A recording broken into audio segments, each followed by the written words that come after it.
Olá, hoje é quinta-feira, 8 de abril de 2021. Eu sou Clarissa Neyer e você ouve a primeira edição do dia do Boletim de Notícias da DW Brasil. Confira nesta edição. Butantan suspende produção de vacina devido a atraso na entrega de insumos. Ministro do Meio Ambiente se reúne com madeireiros no Pará após operação de apreensão da Polícia Federal. França abre arquivo sobre genocídio de Ruanda.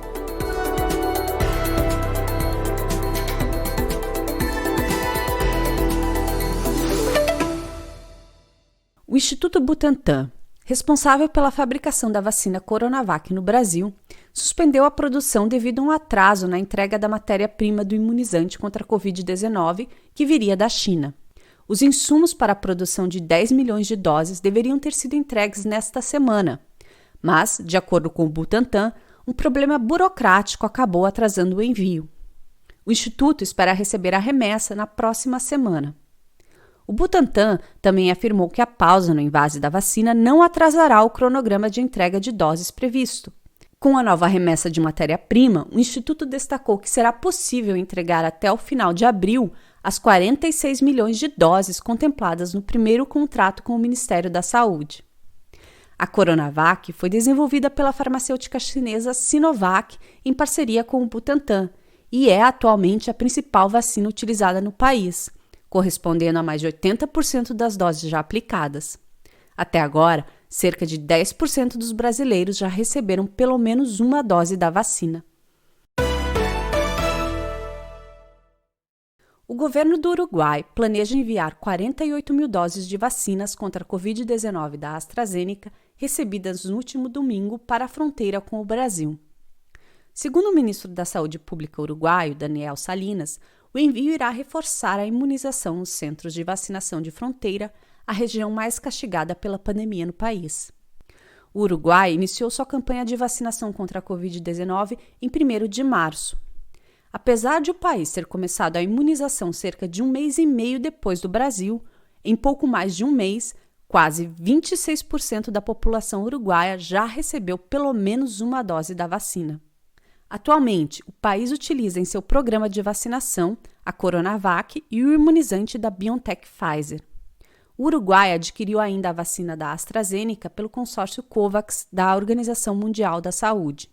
O Uruguai registrou ao todo quase 130 mil casos de Covid-19 e pouco mais de 1.200 mortes em decorrência da doença. Após uma operação da Polícia Federal, que realizou a maior apreensão de madeira da história do país, o ministro do Meio Ambiente, Ricardo Salles, se reuniu nesta quarta-feira no Pará com madeireiros que foram alvo da apreensão. Comandada pelo superintendente da Polícia Federal no Amazonas, Alexandre Saraiva, a operação da PF teve origem numa investigação iniciada em dezembro. O órgão afirma que há graves indícios de que a madeira foi extraída de forma ilegal. No entanto, o ministro do Meio Ambiente contesta a investigação e, depois da reunião com os madeireiros, se comprometeu a apoiar a rápida liberação do material, caso seja apresentada a documentação necessária. Os madeireiros alegam ter a documentação e que ela está correta.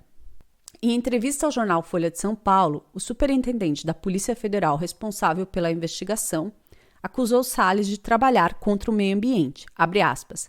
É o mesmo que o ministro do Trabalho se manifestar contrariamente a uma operação contra o trabalho escravo, fecha aspas, disse Saraiva, que também é próximo do presidente Jair Bolsonaro. O presidente francês Emmanuel Macron retirou nesta quarta-feira o sigilo sobre os arquivos nacionais do país relacionados ao genocídio de Ruanda, que ocorreu entre abril e julho de 1994. A abertura dos arquivos faz parte de uma iniciativa do governo francês para analisar o papel da França no massacre que deixou mais de 800 mil mortos no país africano. A iniciativa também busca uma reaproximação entre a França e Ruanda. Macron prometeu disponibilizar ao público cerca de 8 mil documentos relacionados às atividades francesas em Ruanda. A retirada do sigilo sobre os arquivos segue a divulgação do resultado de uma investigação independente que apontou que o governo francês da época cometeu uma série de falhas graves, omissões e imprudências, sendo incapaz de perceber os preparativos que resultaram no genocídio. A investigação, porém, não encontrou nenhum documento que mostrasse a cumplicidade da França no genocídio.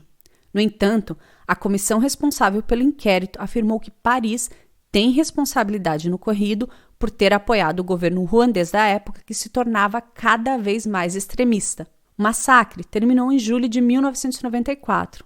Desde então, a França mantém relações tensas com Ruanda, que são marcadas pelo rompimento das relações diplomáticas entre os dois países.